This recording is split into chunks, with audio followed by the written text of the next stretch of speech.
nombre del Padre, del Hijo, del Espíritu Santo. Amén. Ven, Espíritu Santo, llena los corazones de tus fieles y enciende en ellos el fuego de tu amor. Envía tu Espíritu Creador y se renovará la faz de la tierra.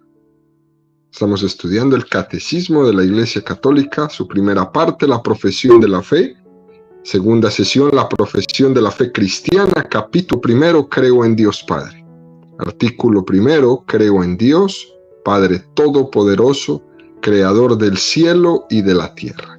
Estamos ahora en el párrafo cuarto dedicado al Creador.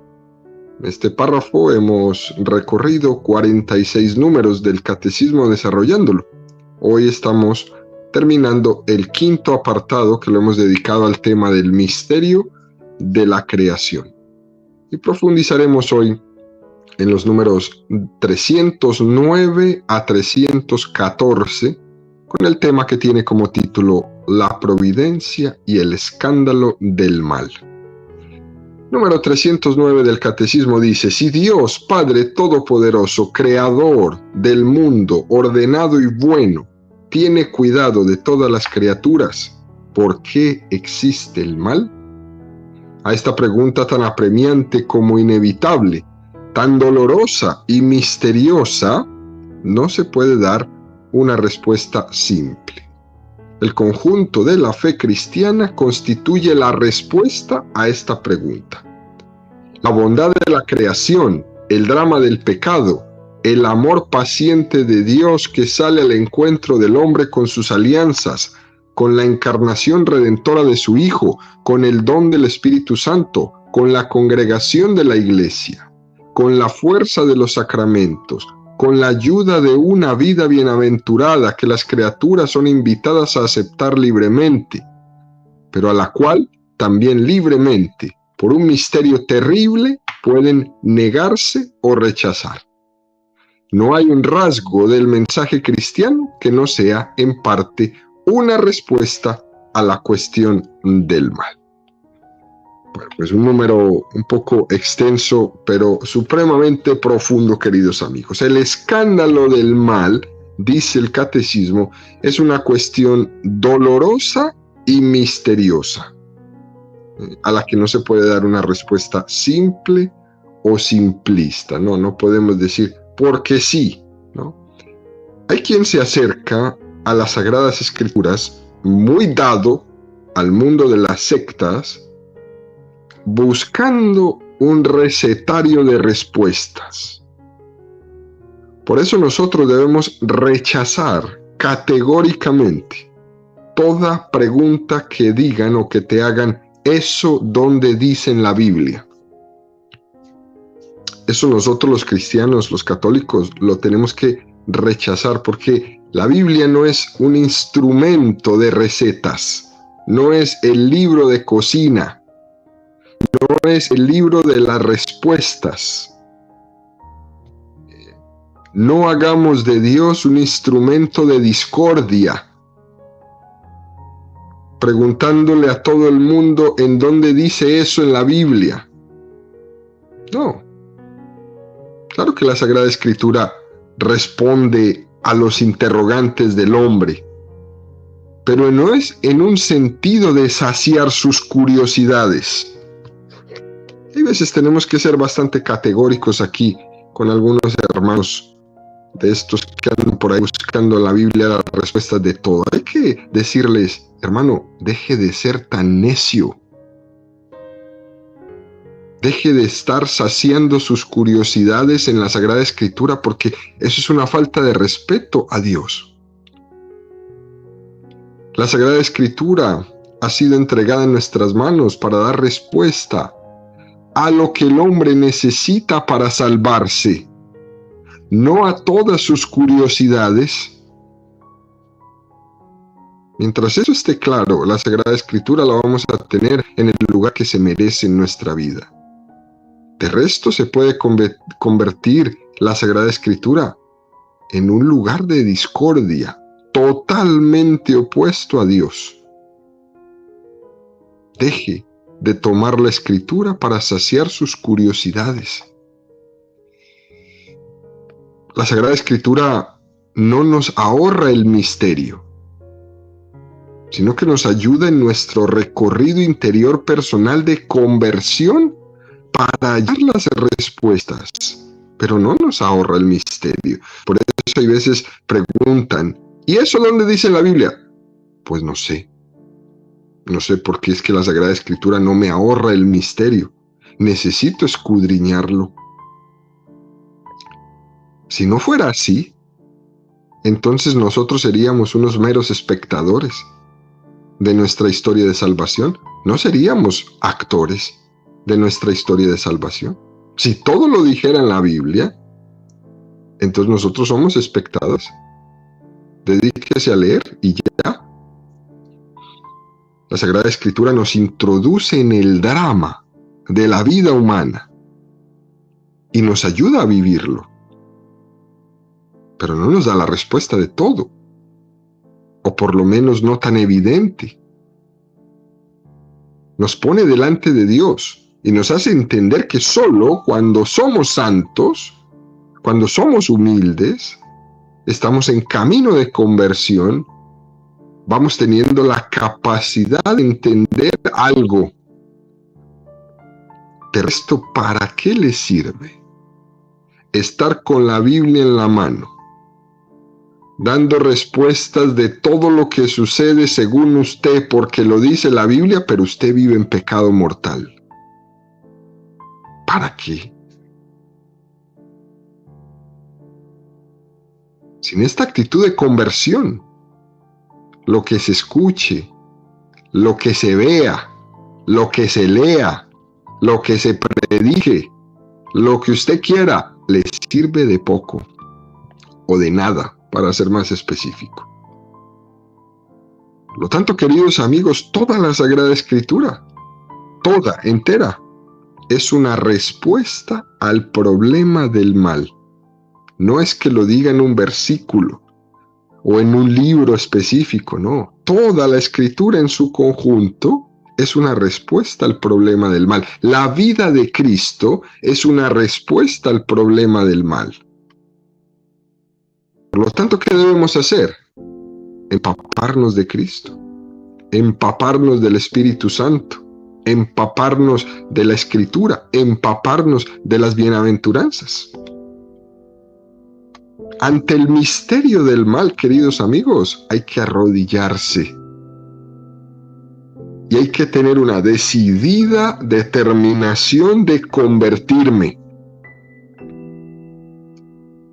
¿Quiere combatir el mal? Conviértase. Mientras no me convierta, seguiré siendo amigo del mal.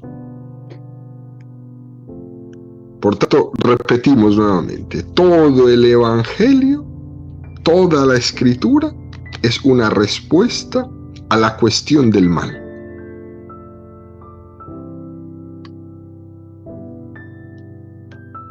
Este número 309 del Catecismo nos va a regalar como 4 cosas concretas, ¿no? 4 cosas concretas que nos pueden ayudar a entender esto. Primero, la bondad de la creación.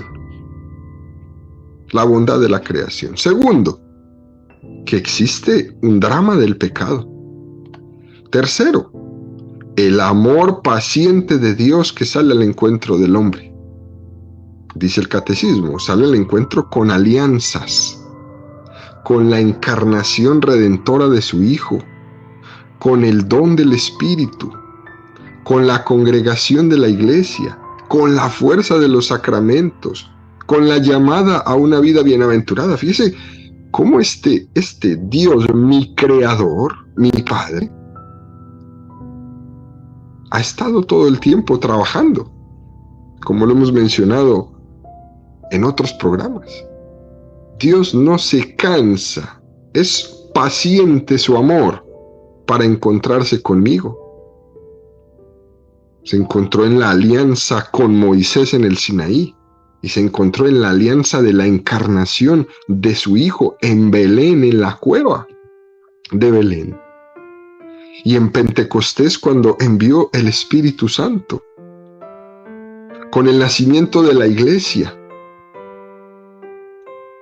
Dios es paciente con su amor cada vez que voy a la confesión y escucho del ministro sacerdote decirme: yo te perdono en nombre de Dios, en nombre de la iglesia, tus pecados. O cuando el ministro dice: yo te bautizo en el nombre del Padre, del Hijo, del Espíritu Santo. O cuando están la iglesia ya entregando el alma de un moribundo, ¿no? Por esta señal, recíbelo. Con la fuerza de los sacramentos. Y en especial con una llamada a una vida bienaventurada, a una vida de santidad. Y cuarto, la llamada a la vida eterna. Son estos, pues, elementos principales que los encontramos en toda la Sagrada Escritura para reflexionar y entender el misterio del mal. Ahora bien, con la bondad de la creación, podemos olvidar por qué existe el mal. También existe el bien. De hecho, el mal nos parece escandaloso porque nos hemos acostumbrado al bien. Para nosotros es más escandaloso que hoy haya un temblor de tierra a que en 365 días no ha habido uno. Pero hay uno de un segundo y el mundo se enloquece. ¿Por qué? Porque estamos acostumbrados al bien. Estamos acostumbrados a que todo está en orden. Ahora bien, cuando pasa algo decimos: Dios mío, ¿por qué permitiste esto? Pero cuando no hay un temblor, un tsunami, un terremoto, un no sé qué, un huracán, ahí sí nos decimos: Dios mío, gracias por mantener tu creación tan ordenada. Solo nos acordamos cuando hay un pequeño desorden. Ahí sí nos acordamos de aquel que todo lo mantiene ordenado, pero nos acordamos de él para reclamarle: ¿por qué permitiste este pequeño desorden? Cualquiera que haga una lectura de su vida en la presencia de Dios, queridos amigos, tendrá que empezar proclamando siempre la bondad de la creación, porque es más grande. El drama del pecado es una distorsión que no nos ha destruido totalmente, que nos ha herido, pero no nos ha destruido. Y la espiritualidad católica ha sido muy equilibrada al respecto de esto, y en diferencia de otras concepciones que piensan, como muchas concepciones del mundo protestante, que el pecado destruyó todo. No es así. Sigue habiendo mucho más bien que mal en el mundo, aunque no parezca. Lo que pasa es que, vuelvo y repito, nos impresionamos del desorden, pero no nos estamos impresionando del orden. Y hay más orden que desorden. El amor paciente de Dios, que le hace salir al encuentro del hombre, nos recuerda que Dios no se ha quedado con los brazos cruzados ante la caída pecaminosa del hombre. Dios no se cruzó de brazos. Por ejemplo, en el diluvio universal, y como se dice por ahí malamente, ¿no? Dios se arrepiente, ¿no? Entre comillas, Dios se arrepiente. Es un género literario muy hermoso. Pues Dios no es cambiante, pero bueno, vamos a entenderlo así. Dios se arrepiente. Dios, en su pura bondad y misericordia, desde el primer momento que el hombre peca, Dios reacciona con amor. Dios reacciona con amor. Fíjese cómo con Adán y Eva: ¿y quién te dijo a ti que estabas desnudo? ¿Quién te lo dijo? Pero las palabras que usa el Señor es increíble, ¿no? Cualquier otro hubiera me dañaste mi creación o mi plan. No, Dios simplemente le dice, ¿y quién te dijo a ti que estabas desnudo? O en el diluvio, ¿no? Nunca más volveré a destruir la tierra. Qué palabras más hermosas que debe entender más de uno de estos tarados por ahí que vive destruyendo la tierra, ¿no? Y diciendo que todo se va a acabar y que todo se va a... ¿Y no le has escuchado a Dios lo que dijo? Nunca más volveré a destruir. La respuesta última al mal, queridos amigos, para que lo pongan por ahí en letras gigantes, es la llamada a la vida eterna a la que todos estamos invitados. La llamada a la vida eterna es la que tiene la última palabra. Dios tiene la última palabra, no el mal. Por lo tanto, el mal hace lo suyo, pero sabe de antemano que está vencido. Y esto nos tiene que llenar de una grandísima esperanza. El mal sabe desde el inicio que está vencido. La última palabra la va a tener es Dios en su llamada a la vida eterna. Todos los que alcancen la vida eterna serán protegidos y apartados del mal. La vida eterna, el cielo, es la última palabra en la que Dios será todo para todos y en donde el mal no tendrá lugar alguno. Esto nos tiene que llenar de una tremenda esperanza cristiana a todos nosotros. Continúa el catecismo, número 310 dice, pero ¿por qué Dios no creó un mundo tan perfecto en el que no pudiera existir algún mal? En su poder infinito, Dios podría siempre crear algo mejor. Sin embargo, en su sabiduría y bondad infinita, Dios quiso libremente crear un mundo en estado de vía hacia su perfección última. Este devenir trae consigo en el designio de Dios, junto con la aparición de ciertos seres, la desaparición de otros. Junto con lo más perfecto, lo menos perfecto. Junto con las construcciones de la naturaleza, también las destrucciones. Por tanto, con el bien físico existe también el mal físico, mientras la creación no haya alcanzado su perfección. Qué número 310 tan interesante, ¿no? Primero inicia con la pregunta, ¿por qué Dios no creó una cosa perfecta donde no pudiera existir ningún mal? No lo creó así. ¿Por qué? Porque te hizo libre. Porque te dio el regalo más grande, ser libre. Esa es la prueba de su libertad. La prueba del amor y la prueba de que te hizo libre es que existe el mal.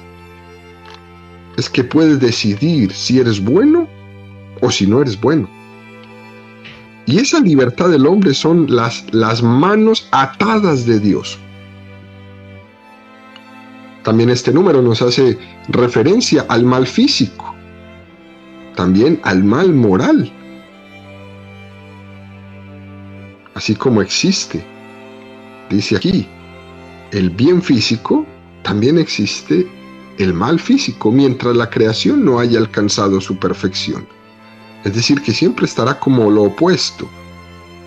La creación de la naturaleza, la destrucción de la naturaleza, la vida de unos, la muerte de otros. Bueno, quien crea que Dios no pudiera haber hecho algún mundo más perfecto, podría incluso estar blasfemando. Porque Dios Todopoderoso podría siempre crear algo mejor, pero no lo quiso así. De todas maneras, la creación es maravillosa, inmensa, pero limitada. ¿Por qué? Porque es una criatura. Porque la creación no es Dios. ¿Y por qué Dios no la hizo perfecta? Y esta pregunta se responde con otras dos preguntas. Primero, ¿por qué haces preguntas tan tontas? Y segunda, ¿por qué haces preguntas que salen de la realidad? La infinitud queda para el cielo. El cielo es Dios mismo. A veces nos hemos imaginado el cielo como un lugar, como un sitio, como una habitación, pero el cielo es Dios mismo, es su amor, es su bondad. Por lo tanto, cuando nos estamos preguntando, ¿y Dios por qué creó el mal? No, Dios no creó ningún mal. Dios hizo al hombre libre, el hombre actuó mal, el hombre erró, le dio la espalda a Dios y dio entrada al mal en el mundo. Y la salida de eso no es decir por qué Dios no borra todo y hace y empieza de nuevo, no. La salida es que mientras existe el mal al lado del bien, tú y yo estamos llamados a la eternidad. Tú y yo estamos llamados a la vida eterna.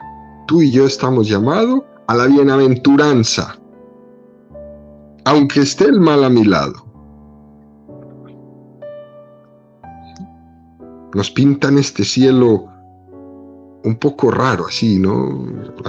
Uno ve las revistas de los testigos de Jehová, por ejemplo, se pintan flores, se pintan jardines, se pintan frutos, son imágenes, ¿no? La esencia del cielo es Dios mismo, contemplarle a Él, estar con Él. No un lugar lleno de manzanas y lleno de naranjas, no. Lo interesante del cielo es que el cielo es perfecto y toda la creación limitada. Por eso mientras estoy aquí, yo necesito estar pensando en que quiero el cielo y que voy para el cielo. No pidamos a esta vida lo que solo se puede obtener en el cielo. No intentemos buscar aquí en esta vida lo que no está para esta vida. Dios crea el mundo en estado de crecimiento, en estado de desarrollo, en estado de perfección, para que tú y yo, usando bien nuestra libertad, lo perfeccionemos, lo desarrollemos y lo llevemos a su estado último.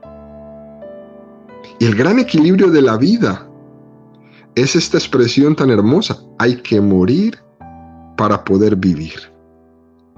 Ese es el gran equilibrio de la vida. Hay que morir para poder vivir.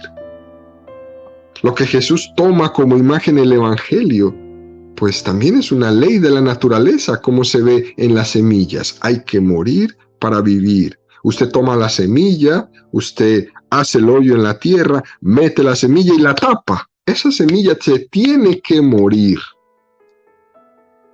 Si no se muere, no van a ser el frijol o el maíz o lo que haya sembrado. Algo se tiene que morir para que dé vida. Hay bienes sustentados en males.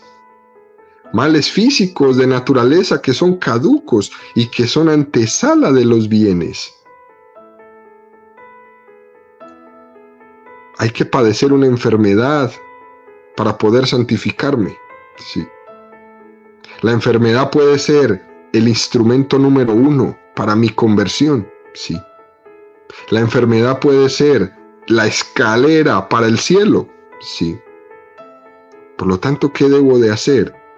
¿Pelearme con mi enfermedad física o moral? ¿O aceptarla, vivirla, caminar con ella, ofrecerla, tomarla como este instrumento de conversión que Dios me ha enviado? Creo que la actitud tiene que redefinirse en nuestra vida. Dejar de estar huyéndole a todo lo que me pueda sugerir algún tipo de sufrimiento que pueda ir quebrantando mi comodidad, y tomar esa cruz. Hay que morir para vivir. Número 311 del Catecismo sigue profundizando y dice: los ángeles y los hombres, criaturas inteligentes y libres, deben caminar hacia su destino último por elección libre y amor de preferencia. Por ello pueden desviarse. De hecho, pecaron también los ángeles. Y fue así como el mal moral entró en el mundo, incomparablemente más grave que el mal físico. Dios no es de ninguna manera, ni directa ni indirectamente, la causa del mal moral. Sin embargo, lo permite, respetando la libertad de su criatura, y misteriosamente sabe sacar de él el bien. Porque el Dios Todopoderoso, por ser soberanamente bueno, no permitiría jamás que en sus obras existiera algún mal, si Él no fuera suficientemente poderoso y bueno para hacer surgir un bien del mismo mal. Dice este texto precioso del Catecismo, ¿no? Este mal moral es incomparablemente más grave que el mal físico. El que yo pueda perder mi alma es mucho más grave que el que esté enfermo de un cáncer. En este mundo tan secularizado, queridos amigos, tan placentero, es difícil entender esto. Porque en este mundo nos han enseñado, nos están enseñando es a quitarle importancia al pecado. Es más, escucha uno por ahí, ¿no? El pecado no existe, o eso no es verdad, o escucha uno cosas peores todavía por ahí, como que, no, eso del infierno, eso no existe, todos nos vamos a salvar. Dios es bueno, Dios misericordioso, Dios lo perdona todo, tú haz lo que quieras, el infierno no existe. Bueno, pues, siga con ese cuento y allá nos veremos. No se le puede quitar la importancia al pecado. No se le puede quitar la importancia al hombre que se revela ante su Dios. Es más, hoy día se le da más importancia a la enfermedad física que a la enfermedad moral. Alguien se enferma de un cáncer y tiene todas las atenciones. Y qué bueno que es así, bendito sea Dios. Pero alguien está muriendo en pecado mortal, a nadie le importa. Ese no tiene atención. Jesús dijo: no lloréis por mí, llorad por vosotros. Nos conmueve mucho, ¿no? Nos conmueve el corazón las tragedias del mundo. Nos conmueven los terremotos, las muertes, nos conmueve un tsunami, ¿no? Nos conmueve todo esto, pero no nos conmueve tanto el pecado mortal en el que muchísimos hombres y mujeres en nuestro mundo viven. Eso no nos conmueve casi. Dice también este texto del Catecismo que no se le puede echar a Dios la culpa del mal moral del mundo. Dios, en lo único en esta vida que no está en Él, su origen es en el pecado. En lo único que no está en Dios el origen es en el pecado. Él no ha tenido parte ninguna en el pecado. Es santo y no puede tener parte en el mal moral. Pero nos ha hecho libres y lo respeta. Si no nos hubiera hecho libres, no habría habido el mal. Así de fácil. Si Dios no nos hubiera hecho libres, no hubiera habido en la historia un Hitler. No hubiera habido, pero tampoco hubiera habido una Madre Teresa de Calcuta. Pero nos hizo libres. Si permite el mal Dios, es porque tiene también poder para permitir el bien. Y más fuerte todavía, para de ese mal sacar un bien. hasta allá llega el poder de Dios. El mayor pecado de nuestra humanidad fue la injusticia que se cometió contra el justo, matar a Jesucristo. Ese es el mayor pecado de la humanidad, esa injusticia de matar al justo. Y Dios sacó de la muerte de Jesucristo todo el bien posible. Sacar del pecado humano y hacerlo instrumento para la santificación, salvación, redención de los hombres. A eso llegó Dios. Qué cosa más interesante. Número 312 dice: así, con el tiempo, se puede descubrir que Dios, en su providencia todopoderoso, puede sacar un bien de las consecuencias de un mal, incluso moral, causado por sus criaturas. ¿No fuisteis vosotros, dice José a sus hermanos, los que me enviasteis acá, sino Dios? Aunque vosotros pensasteis hacerme daño, Dios lo pensó para bien, para hacer sobrevivir un pueblo numeroso. Del mayor mal moral que ha sido sometido jamás, el rechazo y la muerte del Hijo de Dios, causado por los pecados de todos los hombres, Dios, por la superabundancia de su gracia, sacó el mayor de los bienes, la glorificación de Cristo y nuestra redención. Sin embargo, no por esto el mal se convierte en un bien. Recordemos algunos refranes que usamos mucho por ahí. Dios escribe recto en renglones torcidos. Otro que es mucho más famoso que escucho yo: no hay mal que por bien no venga. Y así hay un montón de refranes en nuestro castellano, ¿no? Para explicar como afirmaciones de que Dios saca bien del mal, aún del mal moral. Dios saca un bien del mal. No hay mal que por bien no venga, ¿no?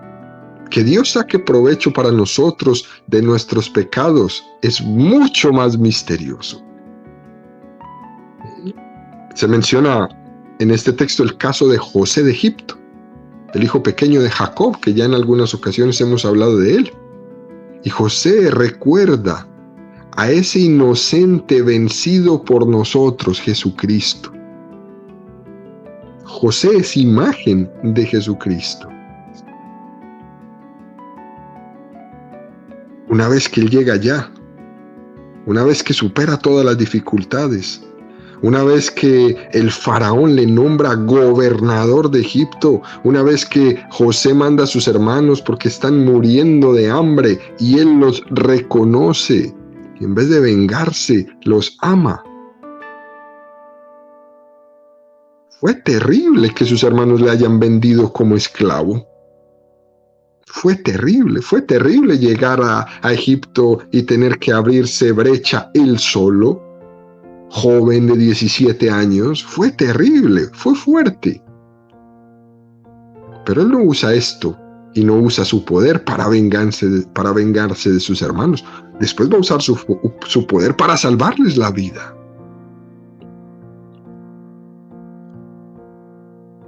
Para salvarles la vida. La historia siempre termina bien, aunque en algunas ocasiones no sea tan fácil. Por lo tanto, queridos amigos, más que centrarnos en el por qué, debemos centrarnos en el para qué. ¿Por qué me está pasando esto? No. Céntrate más bien en el para qué te está pasando esto. ¿Será que te tienes que desprender de algo? ¿Será que te tienes? No, ¿por qué? ¿Por qué me pasa esto a mí? No, ¿para qué me pasa esto a mí? Esa es la afirmación principal de este número 312, ¿no? Romanos 5, 19, 21. En efecto, así como por la desobediencia de un solo hombre, todos fueron constituidos pecadores, así también por la obediencia de uno solo, todos serán constituidos justos. La ley, en verdad, intervino para que abundara el delito. Pero donde abundó el pecado, sobreabundó la gracia. Así, lo mismo que el pecado reinó en la muerte, así también reinará la gracia en virtud de la justicia para la vida eterna por Jesucristo nuestro Señor. No es que el mal se convierta en bien. El pecado seguirá siendo pecado. Se deberá llorar el pecado y hacer penitencia e interpretar que aunque Dios en su providencia lo supere, aún se nos acrecienta la responsabilidad y la llamada a la conversión, pues nos damos cuenta de la bondad de Dios y de lo que ha hecho por nosotros. Su bondad se muestra en que el pecado no tiene la última palabra en mi vida. La última palabra, recuerda siempre esto, la tiene la misericordia de Dios siempre.